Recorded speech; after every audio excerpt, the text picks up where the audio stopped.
क्या कर रहा हूँ मैं? दर्पण में देख रहा हूँ। आप लोग भी प्रतिदिन देखते होंगे, परंतु प्रतिदिन अपना मुख देखने के बाद भी उस पर लिखी बड़ी सीख देखना भूल जाते हैं। तो आप कहेंगे कैसी सीख? तो जाइए फिर से दर्पण के सामने जाइए और दर्पण में अपना मुख खोलकर देखिए, क्या दिखेगा? दंत पंक्ति और जीवा है ना? तो आप विचार करके देखिए, दंत जन्म के पश्चात आते हैं। एक बार नहीं, दो दो बार आते हैं, परंतु मृत्यु से पहले नष्ट हो जाते हैं। और जीवा जन्म से पहले से ही होती है और मृत्यु के पश्चात भी मनुष्य के अस्तित्व में रहती है। अर्थात दंत कठोर होते हैं और जीवा कोमल लचीली, परंतु दंत नष्ट हो जाते हैं, जीवा नहीं। यही रहस्य है। हड्डी और कठोर लोग शीघ्र नष्ट होते हैं, कोमल और लचीले लोग स्वयं को परिस्थिति के अनुसार ढालने में सक्षम होते हैं। यही मात्र एक कारण है। हड्डी और कठोर लोगों की तुलना में कोमल और सरल स्वभाव वाले व्यक्ति का जीवन सरल हो जाता है।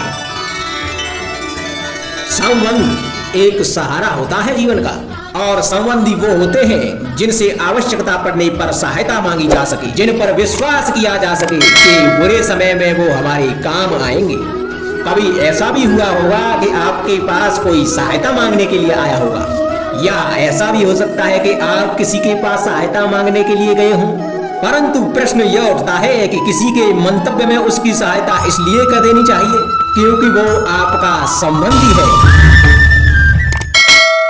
अब आप कहेंगे कि ये कैसा प्रश्न हुआ? तनिक सोचिए, एक अस्त्र बनाने वाला जब अस्त्र बनाता है तो ये अस्त्र किसको देना है, ये अधिकार उसी के पास होता है।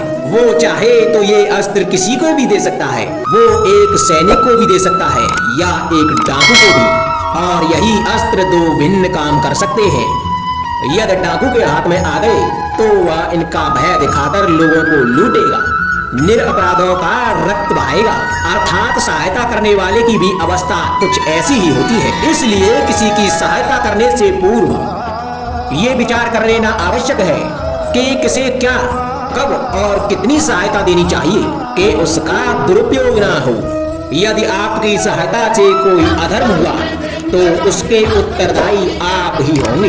जीवन में कई बार ऐसे अवसर भी आते हैं कि आप लोगों से मिलने जाते हैं और उनसे कुछ आकांक्षाएं भी रखते हैं, और कई बार जीवन में ऐसे अवसर भी आते हैं कि लोग आपसे मिलने आते हैं। इसलिए अतिथियों का सम्मान करने से पूर्व सदा कुछ बातों को स्मरण रखना आवश्यक होता है।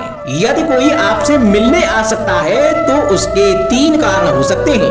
पहला कारण होता है भाव, दूसरा अभाव और तीसरा प्रभाव। तो जैसा अतिथि उसको वैसा ही सम्मान दें। यदि आपके पास कोई भाव से आया तो उसे केवल आपका प्रेम चाहिए, आपका सानिध्य चाहिए, और यदि कोई अभाव में आया तो उसकी उतनी सहायता अवश्य करें कि जितनी आप करने में सक्षम हो, परंतु उतनी भी ना करें कि वो आपकी सहायता का दुरुपयोग कर बैठे। और यदि कोई प्रभाव में आया तो स्वयं पर अभिमान ना करें, क्योंकि जीवन में कभी ना कभी आप भी भाव अभाव प्रभाव के चक्रव्यूह में फंस सकते हैं।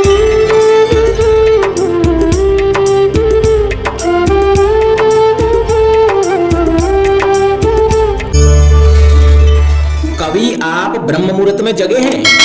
जग कर देखिए, संध्या होने के पश्चात जब रात्रि का अंधकार सारे संसार को धीरे धीरे अपने अंधकार में निगलने लगता है, तो यही अंधकार ब्रह्म मुहूर्त में भोर होने से ठीक पूर्व तनिक अधिक काला हो जाता है।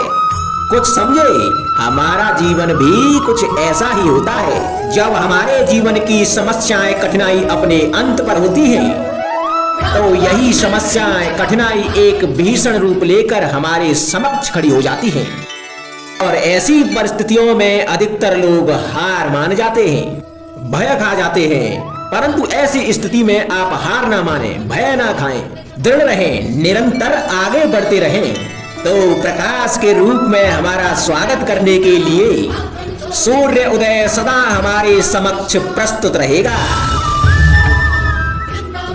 आपने बरगद के वृक्ष को देखा है, जितना विशाल उतना दृढ़। पतझड़ में वो सूख जाते हैं परंतु दुर्बल नहीं होते, टूट कर गिरते नहीं। और उसके विपरीत दलदल में उपजे वृक्षों को देखें, वो दिखने में तो हरे भरे होते हैं परंतु इतने दुर्बल होते हैं कि जल धारा के हल्के से वेग से वो गिर जाते हैं। परंतु ऐसा क्यों होता है? इसका कारण है जड़ें। जिसकी जड़ें दृढ़ भूमि में है वो हर चक्रवात हर अफवाह को सह लेता है। जो दलदल में है वो स्वयं की जड़ों को दुर्बल बना लेता है।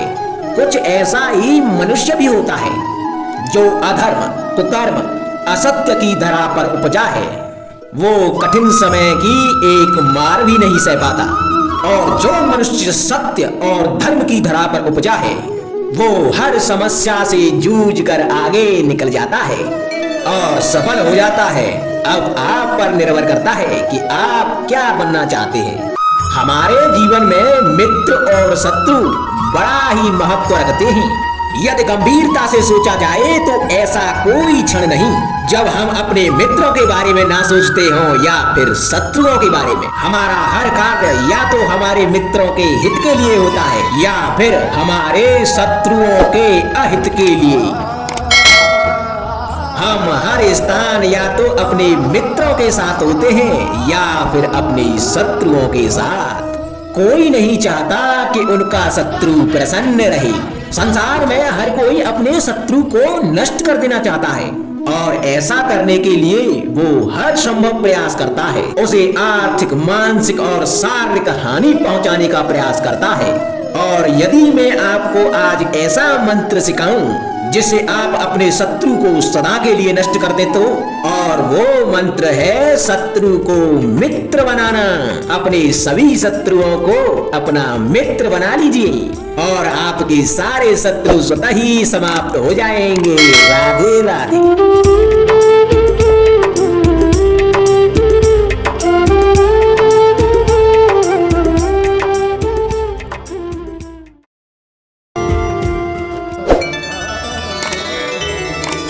संगति या साथ, मित्र और साथी मनुष्य के व्यक्तित्व के लिए सबसे महत्वपूर्ण होते हैं। अब आप कहेंगे कि ये कैसे?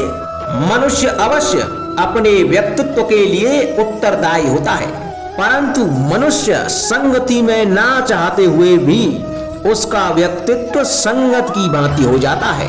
इन पात्रों को देख रहे हैं आप?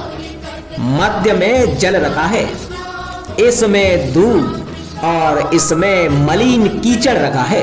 यदि मैं इस जल को दूध में मिलाता हूं तो यह जल दूध बन जाता है और यदि इसी जल को इस मलिन कीचड़ में मिलाता हूं तो यह जल या मलिन कीचड़ में परिवर्तित हो जाता है।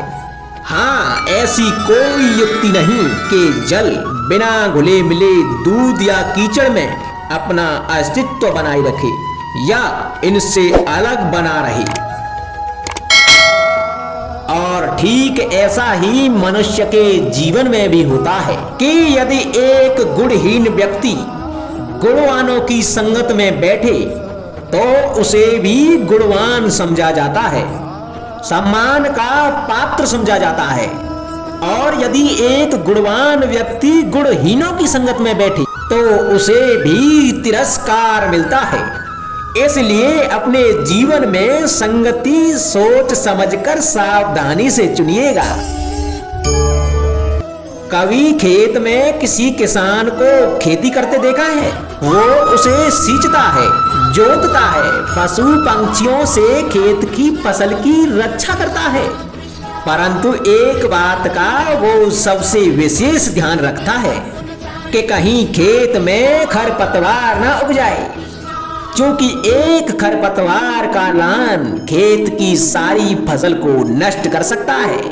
ठीक उसी प्रकार यदि वंश की कोई संतान खोटी निकल जाती है तो वह समूचे वंश का सर्वनाश कर देती है। इसीलिए संतान के लालन पालन में ध्यान देना आवश्यक होता है, क्योंकि संतान वो फसल होती है जो वंश की आने वाली पीढ़ी को महान बना सकती है। या फिर वंश का पतन भी कर सकती है। मनुष्य के जीवन में संतान का बहुत महत्व है। उस संतान के लिए वो कितने कष्ट सहता है, उसे पालता है, पोसता है, और यदि यही संतान उसके संताप का कारण बन जाए तो क्या ये उसका दोष है?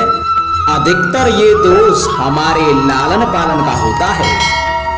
बचपन में बालक के हठ को मानकर हमें आनंद की अनुभूति अवश्य होती है, परंतु धीरे धीरे अपने बालक के हठ को मानकर उसके हठ के दास हो जाते हैं। एक हड्डी उद्दंड और असंस्कारी संतान उस सूखे वृक्ष के समान होती है कि यदि उसमें आग लग जाए तो वो सारे वन को भस्म कर डालती है।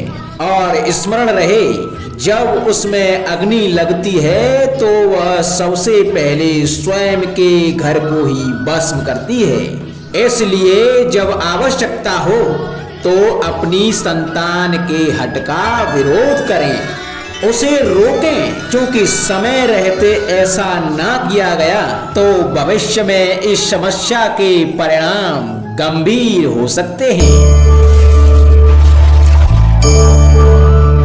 प्रतिज्ञा, वचन, ये सब मनुष्य ने समाज को सही दिशा में रखने के लिए बनाए हैं। वो मनुष्य ही क्या जिसके जीवन में नियम ही ना हो, जिनका वो पालन ना करे, परंतु समय के साथ चलने के लिए नियमों को भी बदलना आवश्यक होता है, क्योंकि ये आज का समय ही तो है जो बीत जाने के बाद इतिहास बन जाएगा। यदि आवश्यकता पड़ने पर नियम और प्रतिज्ञा भंग न की जाए, समय की मांग के प्रतिरूप अपनी प्रतिक्रिया न बदली जाए, तो इतिहास हमें कभी क्षमा नहीं करेगा। आवश्यकता पड़ने पर आपकी तोड़ी हुई एक प्रतिज्ञा, एक बंधन कभी कभी पूरे मानव इतिहास को बड़े विनाश से बचा सकता है। इसलिए नियम, प्रतिज्ञा, वचन कुछ नहीं, कुछ है तो केवल समय, अर्थात जिसके अनुरूप चलने वाला ही सफल हो सकता है। कभी किसी पंछी को घोंसले की नींव बनाते देखा है? अथक परिश्रम करके तिनका तिनका बिटोर के वो पंछी अपना घर बनाता है, अपनी संतान के लिए एक सुरक्षित घर बनाता है। और कहीं से तीव्र आंधी आती है, बारिश आती है और उसका घर तिनका तिनका करके बिखर जाता है। फिर वो पंछी रोता नहीं, ना ही विलाप करता है, वो बिना विलंब करे फिर से अपना घोंसला बनाना प्रारंभ कर देता है और सफलता पाता है। फिर हम क्यों छोटी छोटी असफलता से भयभीत होकर परिश्रम करना छोड़ देते हैं? एक बात सदा स्मरण रखना, हर वृक्ष कुल्हाड़ी की एक मार से नीचे नहीं गिरता, हर चट्टान घन के एक प्रहार से नहीं टूटती। सफलता पाने के लिए अनावृत परिश्रम करना मात्र एक मार्ग है। स्वीकरण, सत्य का स्वीकरण मनुष्य के लिए बहुत ही महत्वपूर्ण है। जब तक मनुष्य सत्य को स्वीकार नहीं करता, तब तक उसे असत्य से लड़ने की शक्ति प्राप्त नहीं होती। जब आप भोजन करते हैं तो क्या होता है? आपका पेट स्वीकारता है कि वो भर चुका है और आप भोजन करना बंद कर देते हैं। जब आपको निद्रा आती है तो क्या होता है? आपका मन स्वीकारता है कि आपका शरीर थक चुका है और उसे विश्राम की आवश्यकता है। उसी प्रकार जब आपको किसी व्यसंग को रोकना हो तो आपको स्वीकारना होता है कि बहुत हो चुका। चाहे वो लालच हो या मदिरा पान, उस व्यसंग का त्यागना तभी प्रारंभ होता है जब आप यह स्वीकार कर लेते हैं कि आप उस व्यसंग के बंधन हैं।